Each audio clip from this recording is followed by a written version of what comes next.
할렐루야. 아멘. 우리 옆 사람에게 고백합시다. 선교의 동력자이십니다. 참 주님이 세우시는 교회 올 때마다 참 마음이 이렇게 훈훈합니다. 든든합니다. 교회가 이렇게 선교 헌금을 주신다고 후원교회다 이렇게 하는 생각하시는 분들이 계신데, 아니요, 그게 아니고 협력하는 거죠. 주님의 나라인 그 하나님 나라를 세우는데 우리는 함께 나아가는 선교의 협력자인 줄 믿습니다. 협력교회인 여러분들을 축복하고요. 특별히 오늘 아침에 요한복음 4장 이 후반부 말씀을 통하여서 물동이를 버려두고 라는 제목으로 말씀을 나누고자 합니다. PPT를 같이 보면서 선교사가 왔기 때문에 너무 이렇게 긴장하지 마시고 마음의 문을 좀 여시고 편안하게 오늘 좀 들으면서 좀 일본에 대한 자료들 또한 실제적인 여러분들이 좀 알았으면 좋겠다라는 부분들을 조금 준비했습니다. 여러분, 오늘 본문은요, 요한복음 4장 전체가 선교적으로 너무나 중요한, 지난 수요일도 같이 이 앞부분을 나눴는데 오늘은 좀 후반부를 좀 나누고자 합니다. 너무나 중요한 부분들인데요. 사마리아 지역을 방문하신 예수님께서 그 지역의 여인과 대화하는 장면이죠. 오늘 본문 그 끝부분으로 볼 수가 있습니다. 예수님을 통해서 여인이 복음을 들었죠. 복음 듣고 예수님을 이제 그리스도로 믿게 된 그녀의 반응이 오늘 본문 28절 한번 보겠습니다. 첫 절인데요. 여자가 물동이를 버려두고 동네로 들어가서 사람들에게 말한다 라고 나옵니다. 여러분, 이 정말 짧은 이 한 절에서 어떤 모습이 나옵니까? 예수님을 그리스도로 알게 된 이 여인의 삶이 바뀐 거죠. 그녀의 삶의 방향이 달라진 겁니다. 같은 길로 이제 살지 못하는 거죠. 그전에는 사람들이 부끄러워서 사람들이 없을 때 물동이를 이고 나왔다면 이제는요, 어떻게 해요? 주님을 알게 되니까 내면이 회복된 거예요. 마음이 회복된 거예요. 영적인 눈이 열린 거예요. 내가 이렇게 살면 안 되는구나. 깨닫고 어떻게 돌아서 이제 그 땅을 향해 나가는 거죠. 이렇게 바뀌는 겁니다. 인생의 전폭적인 뒤집어지는 전복의 역사가 주님을 만났을 때 일어나는 것이죠. 같은 방향으로 살아갈 수가 없게 된 이 여인은요, 물동이를 버려두고 동네로 달려나갑니다. 주님을 만나고 전에는 피했던 사람들 향해서 복음을 들고 나아가는데 29절에 보면요, 내가 행한 모든 일을 내게 말한 사람을 와서 보라. 이는 그리스도가 아니냐니. 이 부분 너무 중요해요. 그분은 그리스도가 아니냐. 사랑하는 성도 여러분, 이 여인이요, 복음을 증거할 때 굉장히 심플합니다. 단순하죠. 와서 보라. 이분은 그리스도다. 이 여인이 준비되어 있고 자격이 있어서 전하는 게 아니죠. 주님을 만난 지 몇 시간 안 됐을 거예요. 그런데 전한다는 거죠. 굉장히 어떤 큰 도전을 시작부터 우리한테 주고 있습니다. 선교는요, 전도하고 동일한 말입니다. 전도와 선교. 다른 문화권의 전도를 하면 선교가 되는 것이고요. 동일한 부분인데 그것을 우리가 잘못 생각하면요, 전도라는 것, 선교라는 것, 오늘 말씀해 보면 와서 보라 라고 심플하게 말하고 있는데요. 우리가 복음을 전하고 전도할 때 뭔가 설명을 하려고 하고 그를 상대방을 압도하는 어떤 논리로 그를 압도하고 근데 번뜩이는 어떤 예화로 그를 이렇게 인도하려고 하면요, 사실은 실패하기 일쑤입니다. 오늘 말씀해 보면 복음이란 명쾌한 것이고 단순한 거죠. 우리의 어떤 논리가 아니고 주님의 그냥 내가 깨달았던 것을 나누는 겁니다. 그래서 성령님께서는요, 오늘 말씀해 보면 이렇게 이 여인을 인도하시는데 그녀의 단순한 믿음, 단순한 행동이고요. 그 위에 역사하시니까 놀라운 역사가 일어나는 줄 믿습니다. 여러분, 그렇게 일어나는 거예요. 여러분, 그러다 우리가 주위에 살아갈 때 영혼들을 만났을 때 이제 어떻게 해야 되죠? 우리 옆에 이제 아파트 입주한다고 목사님 말씀하셨는데요. 저도 오늘 아침에 이렇게 걸어왔습니다. 쭉 걸어오는데 안 그래도 아파트 이제 정리가 다 됐더라고요. 지난 수요일로 봤을 때는 제 앞에 인도가 좀 정리가 안 돼서 제가 이렇게 둘러왔는데 이제 좀 정리가 됐더라고요. 이제 하나 둘 정리가 되는구나. 여러분, 저 영혼들을 만났을 때 어떻게 해야 되죠? 우리가 복음을 증거한다라고 했을 때 뭔가 어렵게 생각하는 게 아닌 거죠. 오늘 말씀처럼 심플하면 됩니다. 단순하는 거죠. 어떻게 해요? 우리 교회 와보세요. 똑같이 여인이 얘기하잖아요. 와서 보라. 누구를 봐요? 목사님 봐야 되는 거죠. 말씀을 전하시는 주의 종을 통해서 우리가 이렇게 연결시켜주는 다리가 되면 되는 거죠. 너무 어렵게 생각하면 안 돼요. 저도 선교사지만요. 어렵게 생각하면요. 제가 어떻게 가요? 저도 물론 언어를 준비를 잘 했습니다. 조금 합니다, 여러분. 예, 일본어 좀 하는데 그런데 여러분 제가 그들의 수준에 제가 이르지 못하죠. 어떤 억양이라든지 그 미세한 것은 제가 잡아내지 못합니다, 아직. 그래도 어떻게 해요? 단순하게 가는 거죠. 오는 8월에 저희는 가정은 짐을 싸고 가는데요. 그냥 가는 거예요. 어떻게 해요? 단순한 믿음 가운데 역사하시는 이 말씀을 의지하고 믿고 나아갈 때 주님 역사하시는 줄 믿습니다. 그 믿음으로 가는 거예요. 그것이 전도자의 사명인 것이죠. PPT 좀 띄워주시겠어요? 여러분, 선교란 무엇인가 떴는데요. 여러분, 전도가 우리 주위의 이웃에 복음을 전하는 것. 그러면요, 선교는요, 다른 문화권. 다른 문화에 살고 있는 사람들에게 복음을 전하는 것이 선교다라고 생각하시면 좋을 것 같고요. 여러분, 예전이나 요즘이나 대부분의 교회에서 선교를 생각할 때에 다음 장을 한번 띄워주시겠어요? 우리 이런 좀 선교 이미지를 좀 생각하시는 것 같아요. 선교 간다면 뭐죠? 약간 NGO 단체처럼 이렇게 봉사하고 섬기고 그들 뭐 치료해주고 물품 나눠주고 넘어가시면 안 돼요. 이렇게 애들 페이스 페인팅 해주고 요즘에 또 뭐 풍선 아트, 태권도도 하고 너무 좋은 프로그램인 거예요. 근데 여러분 잘 생각하실 때 이런 거는 선교 사역이라고 합니다. 선교가 아니고 선교 사역이에요. 선교 사역은 무엇을 위해서 하는 거죠? 선교를 위해서 하는 거죠. 선교는 뭐래요? 복음 증거, 예수님을 증거하기 위해서 이런 것들을 활용하는 거예요. 그러면 여러분, 그러면 복음을 증거해서 예수님을 전해서 결국 마지막 목표, 그것이 뭐냐? 다음 장 넘겨주시겠어요? 예배라고 생각합니다. 여러분, 선교 생각했을 때 예배를 떠올리시면 돼요. 요즘에는요, 단기 선교회 가서 현지인들을 만나고 그들과 함께 예배 드리는 시간이 더 풍성해지는 쪽으로 단기 선교가 조금 이 풍토가 바뀌고 있다고 합니다. 제가 개인적으로 얼마나 감사한지 모르겠어요. 그래서 선교 갔을 때 뭔가 하고 이벤트를 하고 뭔가를 풍성하게 하는 것도 중요하지만요. 여러분 선교의 핵심 예배인 거죠. 왜냐하면요. 전 세계에 복음을 전하는 선교에 필요한 이유는요. 그 땅에 예배자가 없기 때문에. 주님을 높이는 것, 주님을 인정하는 것. 주님은 뭐라고 해요? 이는 그리스도가 아니냐라고 이 여인이 말하는 그리스도가 아니냐 하는 것이 찬양인 거예요. 예배지 않습니까? 신앙의 고백이지 않습니까? 그래서 선교의 마지막 목표는 다음 장을 넘겨주시겠어요? 교회를 세우는 거죠. 예배 공동체인 거예요. 여러분 예배라는 것은요. 이런 아름다운 예배 공간, 건물일 수도 있지만요. 여러분이 예배, 교회입니다. 여러분의 한 분 한 분이요. 예배를 드릴 때 교회가 세워지고 있는 것이죠. 한 예를 들어봅시다. 여러분 선교의 마지막 골이 교회를 세우는 것이다. 예배 공동체를 세우는 것이다 라고 했을 때 여러분 혹시 축구 좋아하시나요? 축구 제가 한국에 와서 이렇게 보니까 축구를 많이 했어요. 뭐 카타르도 하고 뭐 아시아 뭐 월드컵도 뭐 이렇게 아시아 게임도 하고 했는데 여러분 축구할 때 어떻게 하면 이깁니까? 뭘로 해야 이기죠? 그렇죠. 잘 아시네요. 골을 넣어야지 이깁니다. 근데 제가 한 경기를 봤어요. 그때 연초였는데 그때 막 경기를 하는데 동남아시아 한 나라와 경기를 하는데 전반전 볼 점유율이 82%였어요. 아직 기억해요. 볼 점유율이 82%다. 그럼 상대방은요? 18%죠, 여러분. 계산이 잘 안 되죠. 아침이라 얼른 잠을 깨시기 바랍니다. 18%밖에 안 돼요. 여러분 압도적인 경기 내용이에요. 근데 그 결과가 어떻게 되는지 아세요? 3대3. 못 이겼어요. 여러분 축구할 때요 막 유럽 막 EPL 막 유럽에서 멋진 막 손흥민 막 유명한 선수들이 와서 드리블을 하고 멋지게 막 멋져.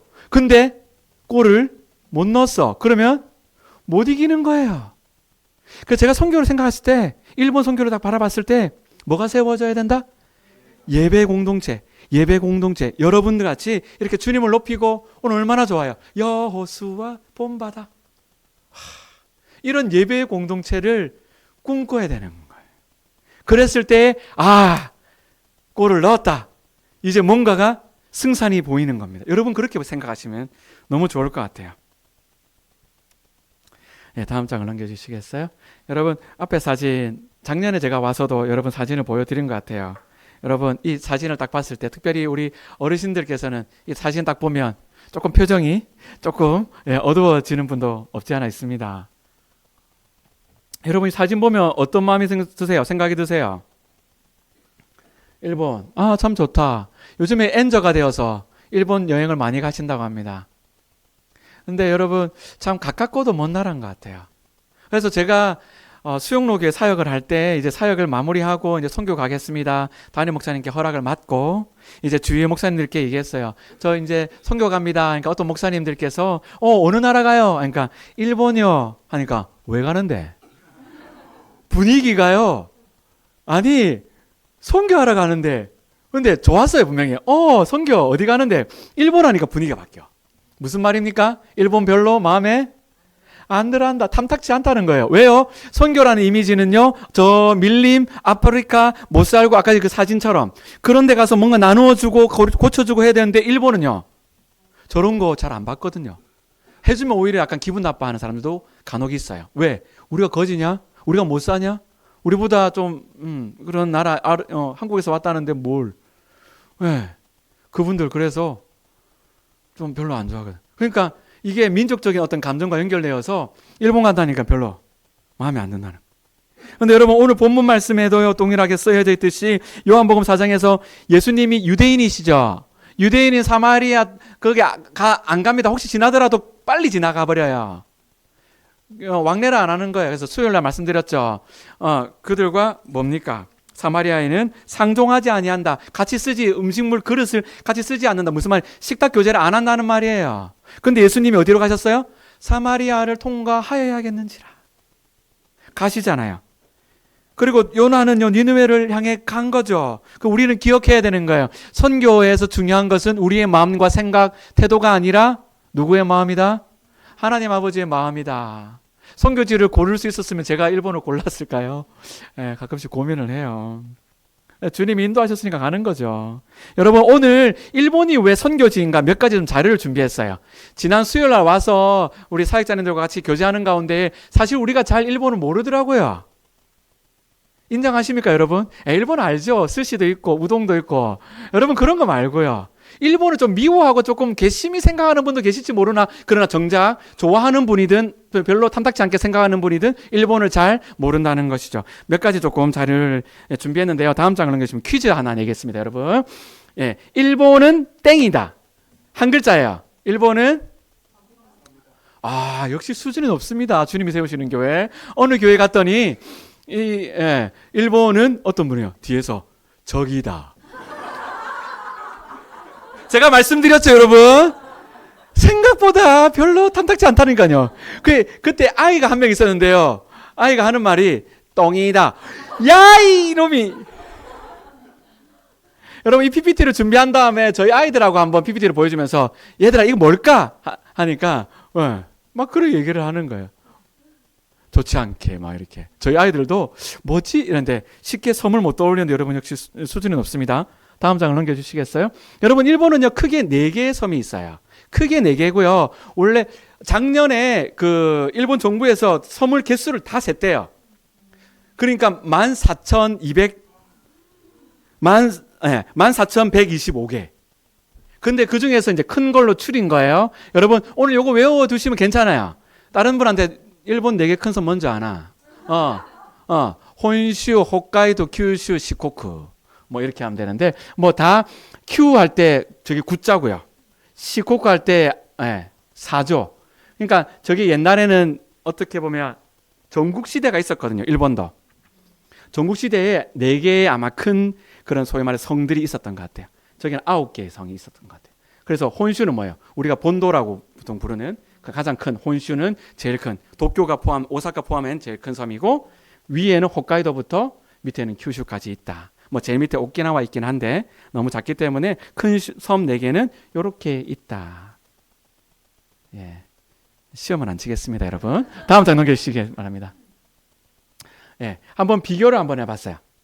여러분 한국과 일본 영토 크기 얼마나 될까요? 여러분 영토 크기 한국이 1이라 했을 때 일본이 한 몇 배 정도 될까요? 몇 배 정도 될까요? 몇 배 정도 될까요? 눈치는 없으시네요, 여러분. 수준은 높은데 눈치는 없으시네요. 넘겨주시겠어요? 3.8배 정도. 예. 그러니까 우리보다 한 4배 정도 큰 나라예요, 여러분. 제가 살았던 홋카이도는 남한만 합니다. 거기에 인구가 한 500만 되니까, 그렇죠. 야생동물들의 천국인 거예요. 막, 저도 몇 번 봤습니다. 여우가 이렇게 통통통. 그러니까 여우와 개는 다릅니다. 개는 이렇게 가는데, 통통 뭐가, 개 같은 게 가는데 뭔데, 개가 아니었어. 여우였어. 꼬리가 이렇게. 그리고 이렇게 숲속을 걷다가 그러니까 사슴이죠. 노란. 사슴 가족들을 만난 적도 있고요. 500만밖에 없으니까 뭐 3.8배 엄청 큰 나라고요. 인구는 몇 배 정도 될까요? 여러분. 우리가 한 5천만 뭐 거기는 1억 넘으니까 1억 2천 잡으니까 한 2배 정도 되는 거예요. 일단 큰 나라라는 거. 인구도 많다. 그래서 조금 비교해 봅시다. 다음 장 넘겨 주시면요. 여러분, 한국에는요, 제가 지난달에는 막 전라도도 갔다 오고 막 댕깁니다. 이렇게 선교 보고도 하고 일본에서 알리고 일본 선교에서 나눈다고. 고속도로를 가다 보면 30km, 40km마다 하나씩 나오는 게 있죠. 뭡니까? 휴게소입니다. 여러분, 휴게소 가면 어디를 제일 먼저 가시죠? 그렇죠. 화장실을 먼저 가고 그 다음에 구운 감자를 먹든 소떡을 먹든 커피를 마시든 하시죠. 우리 육체적인 필요를 채우는 것이 휴게소라 할 수 있는데 일본은요 사실 휴게소보다는 편의점이 발달되어 있어요. 어느 동네를 가든. 여러분 일본 가보시는 계시나요? 혹시 일본 가봤다는? 예, 내리시기 바랍니다. 예, 다음에 제가 왔을 때는 모두가 손쓸 수 있기를 바랍니다. 예. 일본 가면요 편의점이 많아요. 골목 어귀마다 주차장도 넓고요. 그래서 거기 가서 화장실도 가고 커피도 가격은 저렴한데 맛있어요, 커피가. 그래서 추천드립니다. 그래서 편의점 개수, 답이 나와버렸네요. 예. 좀 기다려 주시기 바랍니다. 예. 한국이 5만 개, 일본이 5만 5천 개. 비슷합니다. 예. 제가 얼마 전에 자료를 찾아보니까요, 다시 한번 더 찾아봤죠. 업데이트를 하려고 보니까 한국은 5만 2천 개, 일본은 5만 4천 개. 한국은 늘었고 일본이 줄었어요. 기자가 하는 말이 아마 올해 연중에 아마 역전될 것이다. 그러니까 육체적인 필요를 채우는 거 편의점은요 이렇게 근접한데 여러분 넘겨주지 마세요. 교회는 어떨까요? 영적인 필요를 채우는 것이죠. 한번 띄워주시겠어요? 한국이요. 8만 개인데 이제 코로나 지어서 한 7만 개 잡는 이제 그런 통계도 있던데 한 8만 개, 7만 개 정도 생각하시면 되는데 일본은요 8천 개예요. 지금 또 코로나 이후에 한 7,500개 정도 잡고 있습니다. 문제는요, 여러분, 10배가 적다. 이게 아니고요.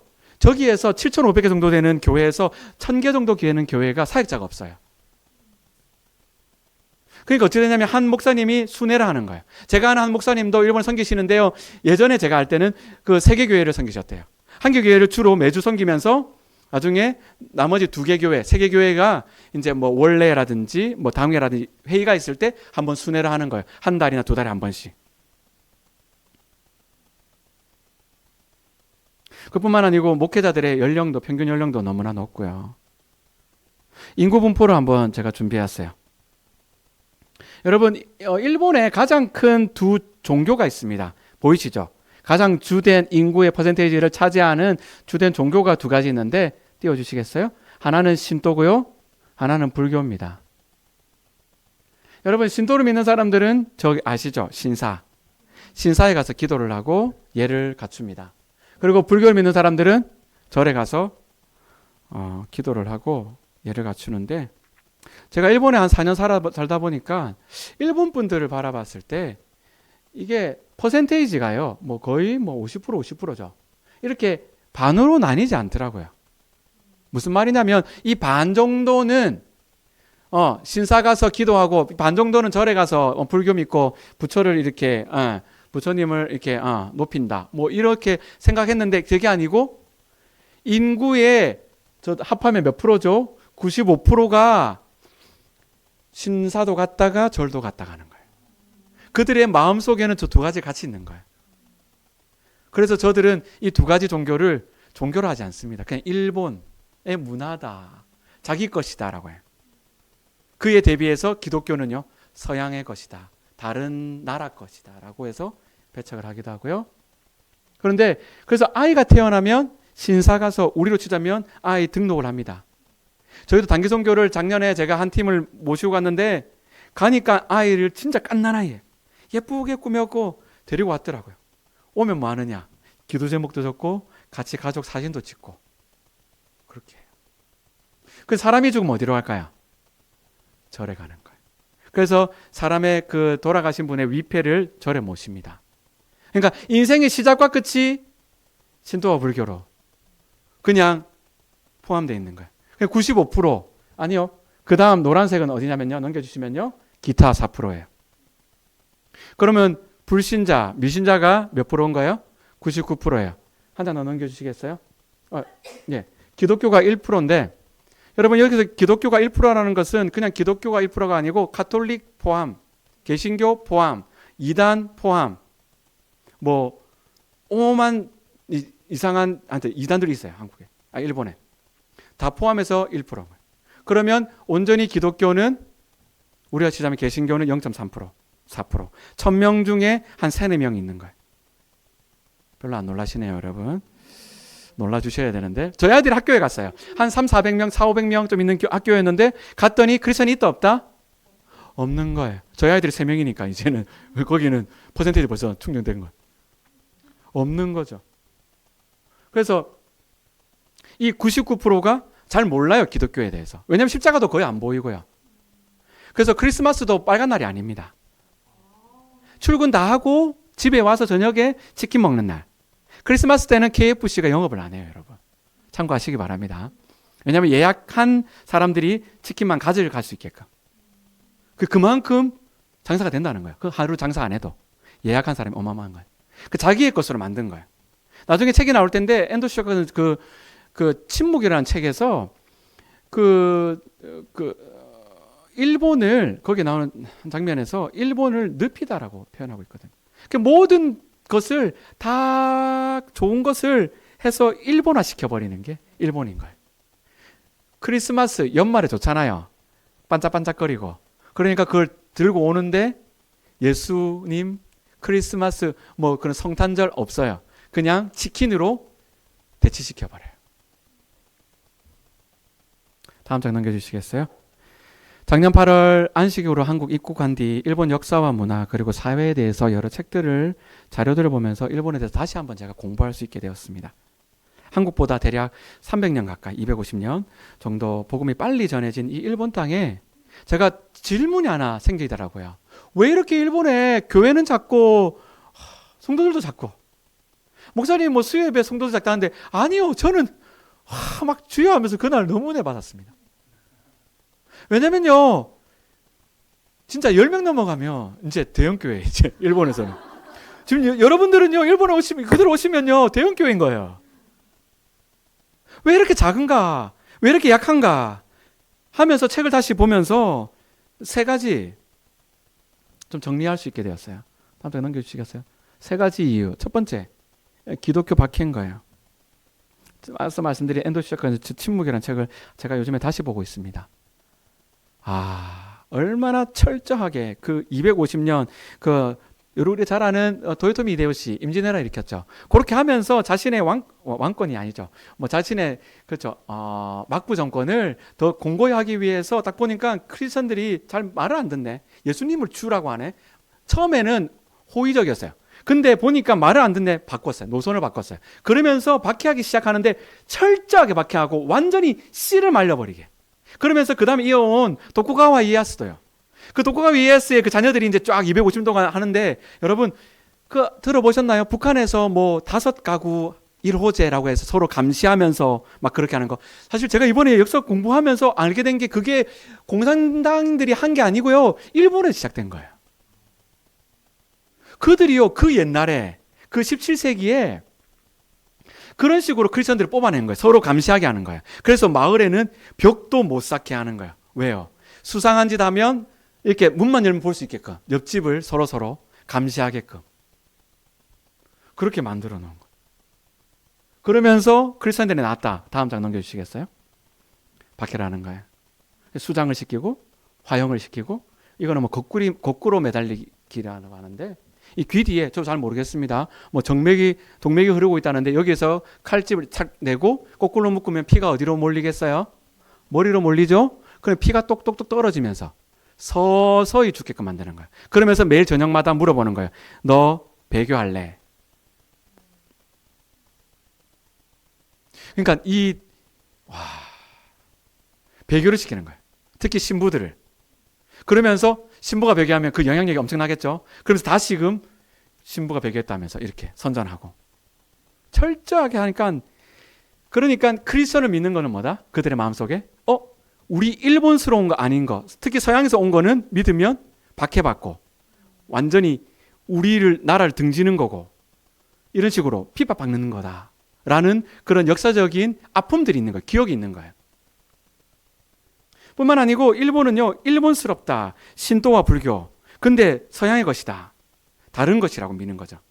일본은 시간 관계상 이걸 넘어가도록 하겠습니다. 조금 더 설명을 드려야 되는데 일단은 기독교 박해인 거예요. 다음 장을 넘겨주시겠어요? 두 번째, 오해가 있는 거예요. 기독교 오해. 여러분, 기독교 99%이 미신자들이 볼 때 여러분 이런 온진리교 교주였어요. 제가 2019년도 일본에 탁 들어가니까 그 해 가을에 형장 이슬이 됐습니다. 사형 선고가 됐고 집행이 되었죠. 그래서 조금 잠잠하나 싶었는데 2년 전에 아베 전 총리가 통일교에 피살되었죠. 그 가족에 의해서. 그러니까 이런 일들이 있으면 여러분 사회적으로 99%의 미신자들이 뭐라고 생각했어요? 저거는 개신교가 한 짓이 아니고 이단들이 한 거야라고 할까요? 아니면 저 1%, 저 기독교란 저 집단들이 문제네라고 치부해버릴까요? 그렇게 오해당하기 십상인 거예요. 교회는 또 한번 어려워지기 시작하는 겁니다. 다음 장 넘겨주시겠어요? 세 번째, 왜 이렇게 일본에는 약한가, 교회가 했을 때 일본 땅에서는요, 밑에서부터 일어난 부흥의 역사가 없었다는 것을 제가 볼 수 있게 되었습니다. 역사학자들 중에서 일본도 부흥이 있었다라고 하는 분 분명히 있습니다. 제가 그거를 거부하는 게 아니에요. 그런데요, 여기서 말하는, 그들이 말하는 부흥이라는 것은 그 땅을 다스리는 영주, 성을 다스리는 성주, 그리고 막부 정권, 막부, 그 소위 말해서 오야붕이라고 하죠. 일본 사람들이. 그런 사람들이 믿으니까 밑에 사람들이 따라오는 거예요. 그런 위로서부터 오는 부흥은 있었어요. 그런데 우리로 치자면 이런 서민들, 일반 우리 옛날에 어머니들이 얼마나 산에서 기도하고 저렇게 모이고 했습니까? 그런 역사는 없었다는 거죠. 한 예를 들어 볼게요. 여러분, 제가 군대에 갔습니다. 군대에 가서 한 상병 꺾이니까 한 연대장님이 새로 오셨어요. 연대장님 새로 오셨으니까 어떻게 해요? 연병장에 전체 우리 대대 연병장이었으니까 대대원들을 다 불러 모으고 연설을 하시는 거예요. 첫 연설. 아직 기억납니다. 딱 섰는데 앞에서 뭐라 말씀하시는데 좀 이상해. 연대장님이 얘기하는데 부하들을, 여러분 병사들을 뭐 가족처럼 섬겨야 된다. 뭐 서번트 리더십을 얘기하는 거예요. 제가 좀 이상해서 알고 보니까 크리스천이야. 독실한 크리스천. 여러분, 연대장님이 독실한 크리스천입니다. 주일날 그분이 당연히 교회 가시겠죠. 그러면 그 당시에 있던 대대에 있던 모든 간부들, 대대장들, 그리고 소대장들 다 어디로 갔을까요? 눈치가 있으면, 귀가 있으면 그 주뿐만 아니고 그 연대장님이 섬기실 때 그 연대교회는요, 발될 틈이 없었답니다. 물론 그 중에는 자신이 진짜 그 믿음 속에서 오신 분도 계시겠죠. 근데 여러분, 그런 믿음의 그 순수함과 깊이는 다르죠. 그런 분위기 속에서 우르르 가는 것과. 뒤집어 한번 생각을 해봤습니다. 이 세 가지, 기독교 박해, 기독교 오해, 기독교 부흥. 한국은요, 너무나 큰 축복을 누린 것 같습니다. 물론 우리도 박해가 있었는데 해방되고 정말로 진짜 불일 듯 기도의 불길들이 일어났잖아요. 전도를 하고 주님의 역사가 일어났고, 그리고 오해가 있었어요. 뭐 다미선, 제가 어렸을 때 TV로 봤던 기억도 아직 있어요. 다미선교회라든지 지금도 뭐 신천지 다 있지만은 여러분, 한국에 있는 교회가요, 그 정말 NGO의 많은 부분, 고아원과 그 많은 사회 봉사에서 지금도 절반 이상 퍼센테이지로 사실 언론들이 얘기 안 해서 그렇지 얼마나 많은 부분 교회가 정말로 이 지역 사회를 섬기고 있습니까? 뿐만 아니고 이 땅에 있는 불어왔던 부흥의 기억들 봤을 때 저는 일본 선교사로서 한국 땅 얼마나 감사한지 모릅니다. 오늘 본문으로 돌아오겠습니다. 여러분, 오늘 본문에서 그 부흥의 사마리아 성에 불어온 부흥은요, 예수님의 12제자가 아니라 그렇게 그들이 무시하고 멸시했던 사마리아 한 여인으로부터 시작된 것이죠. 그래서 이 여인이요, 29절에 동네 사람들한테 예수님을 소개하는 사이에 제자들이 다시 예수님께로 돌아왔어요. 30절에 31절에 제자들이 청하여 이르되 랍비여 잡수소서, 선생님 드세요라고 하니까 32절에 이렇게 예수님 얘기하세요. 내게는 너희가 알지 못하는 먹을 뭐가 있다고요? 여러분, 여기서 말하는 양식은요, 먹고 사는 일이죠. 우리가 먹고 사는 일을 해야 되죠. 중요한 일인 거예요. 근데 예수님이요, 먹고 사는 거 중요한데 갑자기 제자들한테 나에게는 다른 일이 있어, 먹고 살 다른 먹을 양식이 있다라고 하면서 34절에 그 양식이 뭔지 설명하세요. 예수께서 이르시되 나의 양식은 내가 먹고 사는 일은 말이다. 사실 나를 보내신 이의 뜻을 행하는 것. 예수님 누가 보내서 왔습니까? 하나님 아버지 보내셨죠. 그리고 행하면, 그 뜻을 행하며 그의 일을 온전히 이루는 것이다. 그의 일이라는 것은 뭘까요? 그 밑에 절에 보세요. 35절에 보면 한 단어로 말할 수 있어요. 무슨 일을 완성하는 것? 그렇죠. 추수의 일. 여러분, 선교의 일인 줄 믿습니다. 전도의 일인 줄 믿습니다. 복음 증가하는 이 일을 완수하고자 내가 왔다라는 거예요. 이 말씀을 잘못 오해하면요, 내가 먹고 사는 직장이 있어요. 내가 이걸 때려치우고 선교해야 되나 전도해야 되나? 아니요. 저는 선교사이기 때문에 전념을 다하지만은 여러분 같은 삶 속에서는요, 목적이 달라져야 되는 것이죠. 내가 돈을 벌고 먹고 사는 이 양식을, 이 먹고 사는 일을 하는 이유는 뭔 거예요? 추수를 위한 것이다. 선교를 위한 것이다. 전도를 위한 것이다. 그렇게 여러분의 생각이 바뀌어야 되는 줄 믿습니다. 그래서 이것을 위해서 예수님 왔다고 말씀하시면서 너희는, 이제 이어서 말씀하세요. 너희는 넉 달이 지나야 추수할 때가 이르겠다 하지 아니하겠느냐. 여러분, 이 본문을요, 일본 성경에 보면요, 괄호로 딱 묶어져 있어요.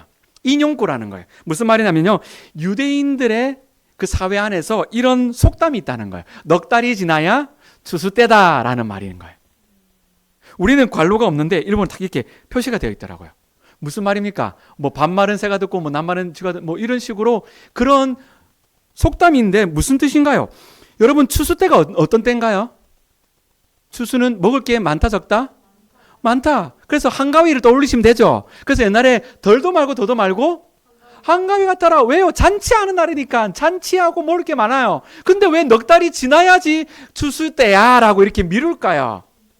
왜요? 추수는 일이 많아요. 그래서 농번기를 하지 않습니까? 새벽부터 일어나서 막 풀 베고 막 걷어들여야 되는 거예요. 그러니까 피곤한 거예요. 그러니까 마음속에 뭐예요? 아니야, 아직 넉 달 남았어 라고 미루고 싶은 마음이 있다는 거죠. 근데 예수님 뭐라 하세요? 그러나 나는 너희에게 이른다. 너희 눈을 들어 밭을 보라. 이미 휘어져 추수하게 되었다. 따라합시다. 이미 휘어져 추수하게 되었다. 여러분, 저 이 앞부분에 이미를 넣기를 원합니다. 휘어졌다는 말이요, 원어를 찾아보니까 shining, 빛나다는 말이에요. 이 그냥 흰다는 게 아니고 약간 희게 보이잖아요. 빛이 반짝반짝하면. 제가 지난달에 전라도로 갔다 왔습니다. 익산과 군산을 갔다 왔는데 여러분, 우리는 산에 살죠. 부산, 양산, 울산 뭐 다 산이에요, 우리는. 근데 여러분, 거기 가니까 평야 넓더라고요. 와, 있는데 거기에서 나중에 가을 돼서 막 알곡들이 자라고 꽉 여문 그 알곡들이 햇볕에 일렁일 때, 바람에 일렁일 때 뭐예요? 빛이 난다는 거예요. 그럼 어떻게 해요? 빨리 추수해야 되는 거예요. 저는 도시에 살아서 사실 농사에 잘 몰라요. 그런데 여러분, 그 때가 있다더라고요. 인터넷 찾아보니까 추수 때를 넘기면 밥맛에 그 맛이 떨어진대요. 그 때를 지나면 안 되는 거죠. 그럼 뭐예요? 빨리 해라는 말이죠. 근데 왜 제자들과 다른 사람들은 넉 달이 지나야 된다는 거죠? 왜 이런 온도차가 있습니까? 왜일까요? 하기 싫으니까? 보세요. 하기 싫은 게 아니고요. 본문을 보세요. 본문 있잖아요. 나는 너에게 이르니 무엇을 못 들었기 때문에, 무엇을 못 봤기 때문에. 35절 중반절에 있잖아요. 그러나 너에게 이르니 너희, 그렇죠. 눈을 들어 밭을 못 봤기 때문인 거예요. 안 보이니까. 왜요? 고개 숙이고 있거든. 내 일이 바쁘니까 내 코가 석잔데 목사님, 선교사님 좀 뭐 선교사님 오시면 선교사님 뭐 가면 뭐 다 책임지시.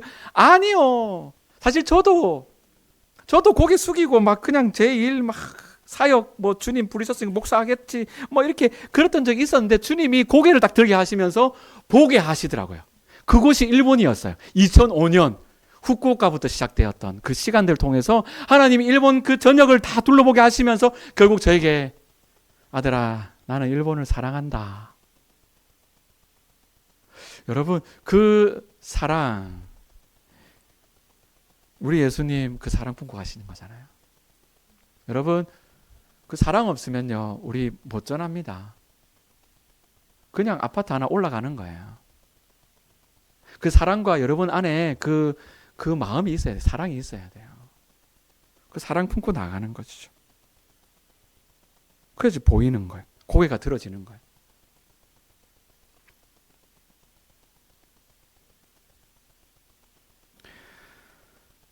우리 주님께서 이렇게 우리에게 인도하십니다. 추수할 밭을 보게 하십니다. 지난 수요일 말씀과 연결하자면 여러분에게 이렇게 붙여주실 거예요. 보여주실 거예요. 저는 믿습니다. 왜냐하면 저도 그렇게 갈 거거든요. 보여주는 사람한테 가면 되는 거예요. 그 부담 갖지 마시고 어떻게 뭘 말하면 돼요? 와서 보라. 난 그리스도를 만났다. 내 얘기를 하면 되는 거예요. 내 간증인 거예요. 여러분이 회복됐던 삶의 간증들. 그러면 그게 전도가 되는 거고 혹시나 그분이 이 땅에 많잖아요. 외국인 노동자들. 외국인이라면 선교가 되는 줄 믿습니다. 그렇게 또 한 교회가 세워지는 거고 저는 도쿄에서 또 한 교회를 예배 공동체를 세워나가게 됩니다. 결론을 말씀드릴게요. 여러분 주님이요 우리 밭으로 보낼 때 내가 피곤해 죽겠는데 뭘 밭으로 보내노? 주님 와 일하십니까? 여러분 그럴 수 있어요. 근데 오늘 말씀해 보면요 주님이 밭으로 보내는 이유가 36절부터 나와요. 거두는 자와 이미 삭도 받고 영생에 이르는 열매를 모으나니 이는 같이 읽읍시다. 시작. 뿌리는 자와 거두는 자가 여러분은 이 안에 있습니까? 뿌리는 자, 거두는 자. 앞서 말씀드렸듯이 태어나고 죽는 것이 인생의 전부라면 뿌리는 게 농사의 시작이고 거두는 게 농사의 마지막이라면 이 농사 전부를 말하는 거예요. 맞죠? 이 두 가지로 끝날 수 없죠. 뭔가 잡초도 뽑아야 되고 할 일이 많잖아요. 그 중에 여러분들도 있는 거예요. 왜요? 여러분은 선교회 협력자시니까. 여러분도 같이 누릴 수 있는 거죠? 별로 믿음이 없으시네요, 여러분. 예, 제가 주보에서 제 이름을 봤는데 여러분 이 안에 있는 거예요. 함께 뭐 한다? 즐거워할 수 있는 거예요. 제가 선교 이제 편지를 보낼 거예요. 이제 교회로 계속 보낼 겁니다. 보낼 때마다 여러분 같이 기뻐해 주시기 바랍니다. 같이 기쁜 거예요. 주님이 증거되고 저 도쿄에서 저 일본의 심장부에서 뭔가 역사 일어나면요 여러분의 기도인 줄 믿습니다. 여러분도 같이 숟가락 얹은 거예요. 얼마나 좋습니까? 두 번째 38절에 봅시다. 내가 너희로 노력하지 아니하는 것을 뭐하러? 거두러 보냈다. 열매를 풍성히 거두게 하시려고 주님께서 밭으로 보내시는 거예요. 보게 하시는 거예요. 이 선교사 와서 선교 봉해하니까 오늘 조금 마음을 잘 관리하고 넘기면 괜찮겠다. 아니에요, 여러분. 마음을 좀 여세요, 오늘은. 여시고 이제 일본을 향한 마음을 이제 품으세요. 그렇게 기도하면 어떻게 해요? 주님께서 함께 즐거워하는 역사. 두 번째로 함께 거두게 하는 역사. 그 기쁨 누리게 하시려고 주님께서 우리를 이렇게 인도하시는 줄 믿습니다. 기도 제목 잠시 나누고 같이 마칠게요. 넘겨주시겠어요? 쭉 넘겨주세요. 기도 제목. 예, 여러분 기도 제목입니다. 첫 번째는 늘 그렇습니다. 교회의 부흥. 교회 성도들이 와야 돼요, 여러분. 예, 그래서 교회가 성장해야 되고요. 믿는 자들이 늘고 추수의 일꾼들로 사용될 수 있도록. 두 번째는 예배의 부흥. 이 모이기만 하면 뭐합니까? 모여서 예배의 회복들. 아픈 사람도 너무 많거든요. 일본 교회 안에. 그냥 진짜 다 아파요. 진짜. 막 대화하면 대화가 잘 안 연결이 안 돼. 보니까 아파. 그런 분들 많거든요. 그래서 예배 가운데 그들이 회복돼야 돼. 영원히 회복되고 어둠의 영들이 떠나가도록. 세 번째는 건강과 안전을 위해서 기도해 주세요. 제가 한국에 와서 건강검진을 받고 아내가 이렇게 약해지고 이런 것들을 볼 때 우리가 결국 또 버텨야 되는 부분들이 있는데 건강이 필요하구나. 기도해 주시고요. 그 3명의 아이들. 아직 아이들 학교가 안 정해졌어요. 기도해 주세요. 학교가 잘 정해지고 그러면 또 집이 또 위치가 정해지겠죠. 그래서 계속 이사를 다니니까 사실 쉽지는 않은 것 같은데 그래도 주님이 늘 예비해 주시니까 참 감사한 것 같아요. 그래서 우리 아이들 특별히 다인이, 시온이, 하늘이가 거기에서 믿음을 갖고 다니엘 같이 다윗과 같이 승리할 수 있도록 여러분 그들이 살아갈 수 있도록 기도해 주시고요. 한 장만 더 넘겨주시겠어요? 도쿄고요. 여러분 도쿄 저 중간에 혼슈에 있습니다. 한 장 더 넘겨주시면 도쿄가 고구마처럼 이렇게 길어요, 여러분. 사실 우리가 잘 모르는 게 저 오른쪽에 있는 부분만 도쿄라 생각하는데 사실은 저 타마라는 지역까지 다 도쿄입니다. 도쿄의 중심이에요. 코다이라 시는 코다이라 이름이 참 재밌네요. 아무튼 다음 장 넘겨주시면 저기에 이런 교회가 있습니다. 3층짜리 건물이고요. 여러분 교회 참 작네. 아니요. 도쿄에서 저런 건물 있는 교회 여러분 무시하지 마시기 바랍니다. 예, 너무 예쁜 교회인데 저기에서 함께 권여섭 선교사님이라는 선교사님과 일본 교회고요. 섬기는데 저희 가면 이제 그냥 복음 전하고 전도하고 그렇게 지낼 겁니다. 예, 같이 여러분 찬양하면서 기도 제목 다음 장 넘겨주시면 기도 제목 뜰 건데 나 영혼이 잠잠히 찬양하면서 같이 기도 좀 했으면 좋겠습니다. 여러분